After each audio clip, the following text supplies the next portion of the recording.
एक पिता पुत्र साथ साथ टहलने निकले। वे दूर खेतों की तरफ निकल आए। तभी पुत्र ने देखा कि रास्ते में पुराने हो चुके एक जोड़ी जूते उतरे पड़े हैं, जो संभवतः पास के खेत में काम कर रहे गरीब मजदूर के ही थे। पुत्र लक्ष्मीकांत को मजाक सूझा। उसने पिता से कहा, क्यों ना आज की शाम को थोड़ी शरारत से यादगार बनाएं। आखिर मस्ती ही तो आनंद का सही स्रोत है।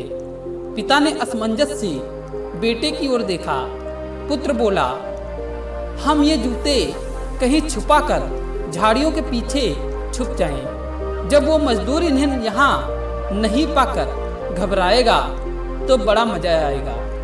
उसकी तलब देखने लायक होगी और इसका आनंद मैं जीवन भर याद रखूंगा। पिता पुत्र की बात को सुन गंभीर हुए और बोले, बेटा, किसी गरीब और कमजोर के साथ, उसकी जरूरत की वस्तु के साथ इस तरह का भद्दा मजाक कभी न करना। जिन चीजों की तुम्हारी नजरों में कोई कीमत नहीं है, वो उस गरीब के लिए बेशकीमती है। तुम्हें ये शाम यादगार ही बनानी है तो आओ आज हम इन जूतों में कुछ सिक्के डाल दें और छुप कर देखें कि इसका मजदूर पर क्या प्रभाव पड़ता है। पिता ने ऐसा ही किया और दोनों पास की ऊंची झाड़ियों में छुप गए। मजदूर जल्द ही अपना काम खत्म कर जूतों की जगह पर आ गया।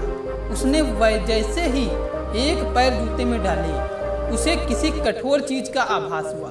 उसने जल्दी से जूते हाथ में लिए और देखा कि अंदर कुछ सिक्के पड़े थे। उसे बड़ा आश्चर्य हुआ और वो सिक्के हाथ में लेकर बड़े गौर से उन्हें देखने लगा।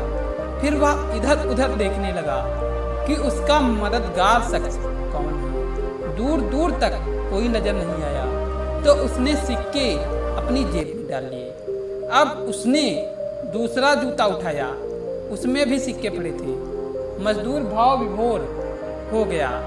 वो घुटनों के बल जमीन पर बैठ आसमान की तरफ देख फूट फूट कर रोने लगा और वह हाथ जोड़कर बोला, हे भगवान, आज आप ही किसी रूप में यहाँ आए थे। समय पर प्राप्त इस सहायता के लिए आपका और आपके माध्यम से जिसने भी ये मदद की उसका लाख लाख धन्यवाद। आपकी सहायता और दयालुता के कारण आज मेरी बीमार पत्नी को दवा और भूखे बच्चों को रोटी मिल सकेगी। तुम बहुत दयालु हो प्रभु, आपका कोटि कोटि धन्यवाद। मजदूर की बातें सुन बेटे की आंखें भर आई। पिता ने पुत्र को सीने से लगाते हुए कहा, क्या तुम्हारी मजाक मजे वाली बात से जो आनंद तुम्हें जीवन भर याद रहता, उसकी तुलना में इस गरीब के आंसू और दिए हुए आशीर्वाद तुम्हें जीवन पर्यंत जो आनंद देंगे वो उससे कम है क्या। तब बेटा कहता है, पिताजी, आज आपसे मुझे जो सीख मिली है उसके आनंद को मैं अपने अंदर तक अनुभव कर रहा हूँ। अंदर में एक अजीब सा सुकून है। आज के प्राप्त सुख और आनंद को मैं जीवन भर नहीं भूलूंगा। आज मैं उन शब्दों को मतलब समझ गया जिन्हें मैं पहले कभी नहीं समझ पाया था। आज तक मैं मजा और मस्ती को ही वास्तविक आनंद समझता था, पर आज मैं समझ गया कि लेने की अपेक्षा देना कहीं अधिक आनंददायी है। अगर कहानी अच्छी लगी हो तो वीडियो को लाइक और चैनल को सब्सक्राइब कर लें। धन्यवाद।